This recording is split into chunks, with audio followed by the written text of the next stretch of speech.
জাতীয় দলের বাঁহাতি পেসার মুস্তাফিজুর রহমান একজন পরীক্ষিত বোলার। তার বোলিং ইতিমধ্যে সবার নজর কেড়েছে। তার বোলিংয়ে আছে কাটার ও সোলোয়ারের দারুণ কম্বিনেশন। এর মাধ্যমে তিনি উঠে এসেছেন সেরা বোলারদের কাতারে। তবে ঢাকা প্রিমিয়ার লিগে দল পেল না মুস্তাফিজ। জাতীয় দলের পেসার মুস্তাফিজুর রহমান এখনও ঢাকা প্রিমিয়ার লিগে কোনো দলের সঙ্গে চুক্তিবদ্ধ হননি।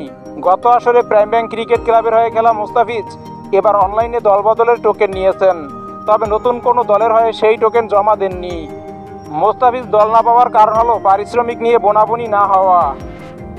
অন্যদিকে লিটন কুমার দাসের দল পাওয়া নিয়ে অনিশ্চয়তা ছিল। তবে শেষ মুহূর্তে গুলশান ক্রিকেট ক্লাবে যোগ দিয়েছেন তিনি। জাতীয় দলের সাবেক অধিনায়ক তামিম ইকবাল এই ক্লাবে বিনিয়োগ করেছেন এবং লিটনের দল পাওয়ার খবর নিশ্চিত করেছেন।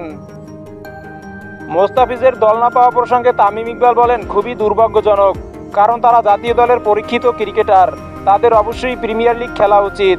তিনি আরও আশা প্রকাশ করেন যে শীঘ্রই মুস্তাফিজ কোনো দলের সঙ্গে চুক্তিবদ্ধ হবেন। দর্শক, মুস্তাফিজকে কে কে ঢাকা প্রিমিয়ার লিগে দেখতে চান তা কমেন্ট করে জানিয়ে দিন।